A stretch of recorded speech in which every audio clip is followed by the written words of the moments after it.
Bueno, quería mostrarle,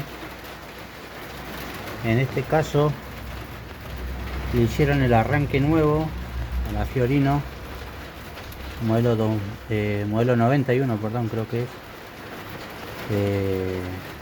Bueno, el problema es que le hicieron el arranque nuevo, le ponían los bulones y no agarraba. Bueno, le tuvieron que hacer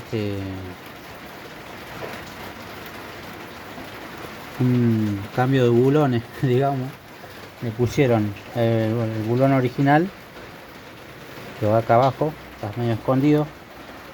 Este es uno original, y acá abajo le pusieron uno más chico. ¿Para qué? Para que se pueda el arranque bajar un poco, lo que haya que agarra bien la corona del motor, así una vez que acopla y gira y agarra bien la corona, y bueno, arranca perfecto. Así que bueno, ahí voy a ver si le puedo subir una foto también y mostrarlo. Bueno, me olvidaba, les voy a mostrar el lado de abajo para que vean el recorrido que tiene que hacer. Ahí está el otro bulón, que es más chico, y a ver si se puede ver que el agujero ahora no coincide con